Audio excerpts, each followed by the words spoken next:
Hello guys, आज हम पढ़ने वाले हैं शिक्षा निदेशालय राष्ट्रीय राजधानी क्षेत्र दिल्ली की तरफ से दी जाने वाले कार्यपत्रक 26 यानी वर्कशीट 26। यहाँ पर स्टूडेंट्स अपना नाम लिखेंगे, कक्षा अध्यापक का नाम लिखेंगे। ये आपकी अपनी डेट है 20 जनवरी 2021 क्लास 8 के लिए, और ये विज्ञान की वर्कशीट यानी कि साइंस की वर्कशीट है। ये वर्कशीट जो है हमारी हिंदी मीडियम की तरफ से आई हुई है। इसकी दूसरी वर्कशीट आपको मेरे चैनल पे मिल जाएगी। प्लीज़ मेरे चैनल को लाइक करें, सब्सक्राइब करें और शेयर करें। इंग्लिश मीडियम की वर्कशीट आपको मिल जाएगी। तो आइए देख लेते हैं हमारी आज की वर्कशीट, जंतुओं का जनन। जंतुओं का जनन यानी कि एनिमल्स रिप्रोडक्शन। देखते रहते हैं। हम जानते हैं कि पाचन, परिसंचरण, उत्सर्जन और श्वसन आदि जैव प्रक्रम हर जीव के उत्तरजीवी का जिंदा रहना है। उत्तरजीवी का मीन होता है जिंदा रहना, लिविंग, इनके लिए अति आवश्यक है। लेकिन जनन का प्रक्रम जीवों की जाति की निरंतरता बनाने के लिए आवश्यक है। ज़रा सोचो, क्या होता है यदि जीव जनन नहीं करते। ठीक है, अगर मतलब जीव जो है अगर वो जनन नहीं होते यानी कि पैदा नहीं करते तो फिर क्या होता। देखते हैं कि क्या होता।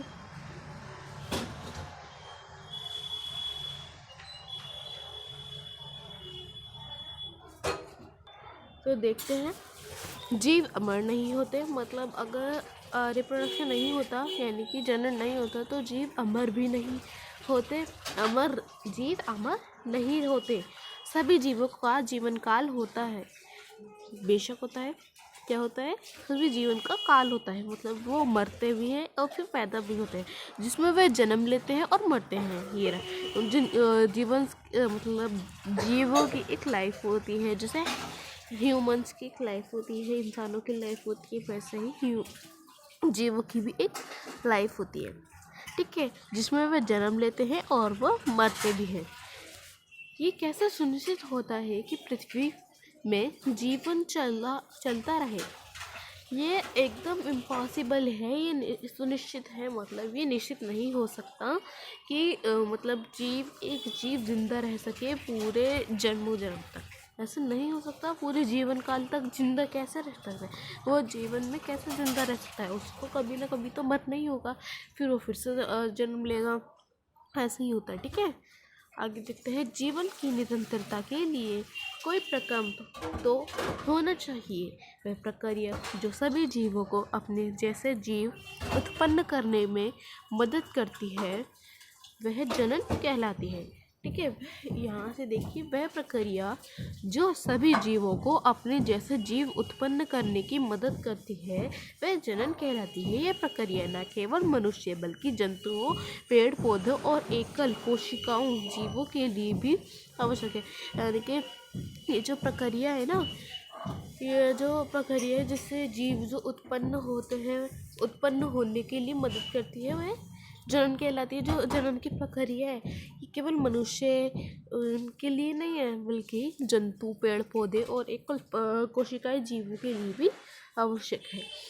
यह प्रक्रम हर जीव की जाति की निरंतरता को सुनिश्चित करता है और जीवन को विलुप्त होने से बचाता है। जीवन को अकाल होने से बचाता है। विलुप्त मतलब अकाल, मतलब खत्म, सब कुछ होने से बचाता है।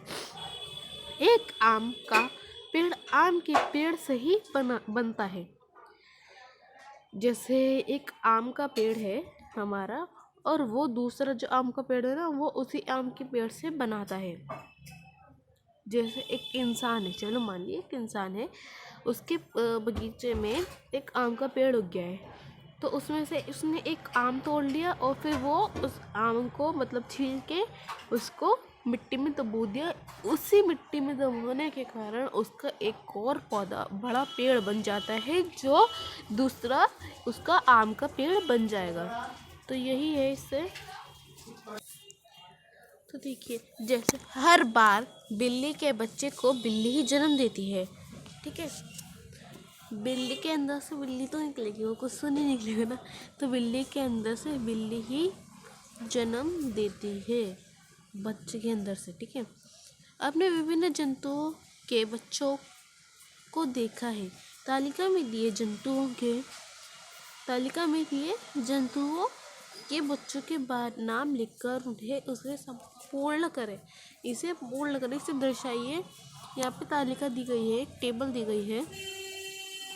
ठीक है, इसका ना उसको पूरा लिखना है। जैसे मनुष्य के अंदर से शिशु आता है, बिल्ली के अंदर से क्या आता है, किटन आती है। इसको हिंदी में क्या कहते हैं, कुत्ता के अंदर से क्या आता है वो लिखना है यहाँ पे। तितली के अंदर से क्या आता है ये लिखना है। मुर्गी कुकड़ों को मतलब क्या आता है यहाँ पे, चूजा।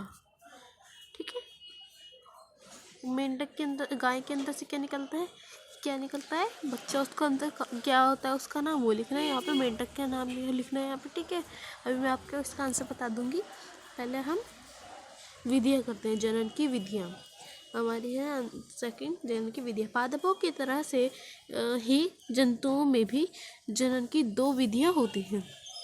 ठीक है, लैंगिक जनन और अलैंगिक जनन। लैंगिक जनन और अलैंगिक जनन। पहला लैंगिक जनन है। नर युग्म एवं मादा युग्म के संलयन द्वारा जनन को लैंगिक जनन कहते हैं।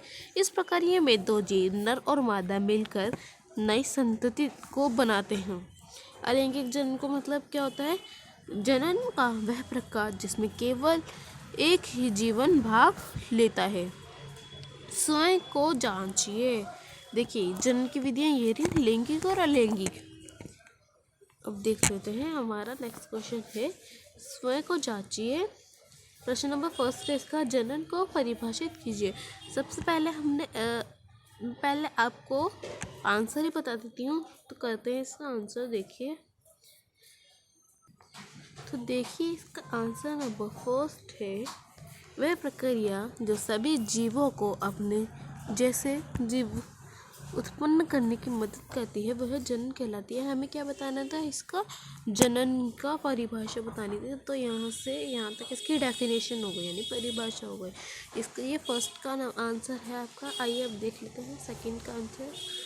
सेकंड क्वेश्चन क्या है हमारा, क्वेश्चन नंबर 2 है हमारा, जीवों में जनन के महत्व के स्पष्ट कीजिए। जीवों में जनन के महत्व को स्पष्ट कीजिए। तो आइए देख लेते हैं सेकंड का आंसर। सेकंड का आंसर हमें यहाँ से लिखना है। यहाँ पे ये प्रक्रम जो दे रखा है ना, इसको काट के हमें क्या लिखना है देख लेते हैं एक बार। जीवों के जनन में महत्वपूर्ण, जीवों का जनन, यानी कि यहाँ पे हमें ये प्रक्रम को काट के, ये प्रक्रम को हमने काट दिया है और जीवों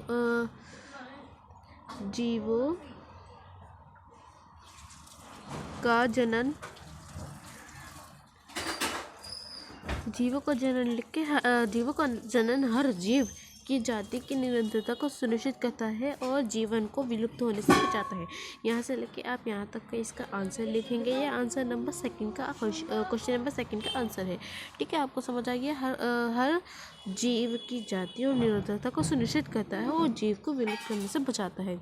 ठीक है, ये आंसर नंबर सेकंड हो गया। अब देख लेते हैं question number third. Question number क्या है, क्या होता है यदि जीव जनन नहीं करते। तो आइए करते हैं इसका आंसर। तो देखिए इसका आंसर करते हैं।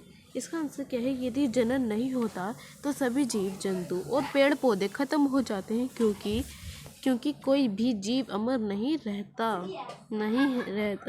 है, यानी कि कोई भी जीव अमर नहीं है। यदि जनन नहीं होता तो सभी जीव जंतु और पेड़ पौधे खत्म हो जाते। ठीक है, सॉरी बीच में आ जाता है। ठीक है, तो फिर ये हमने कर लिया, यहाँ से लेके यहाँ तक इसका आंसर हो गया। तो आइए आप क्वेश्चन नंबर सेकंड कर लेते हैं। आंसर नंबर सेकंड करते हैं। तो अब क्वेश्चन नंबर फोर्थ देख लेते हैं। जीवों के जनन की विभिन्न विधियां क्या हुई।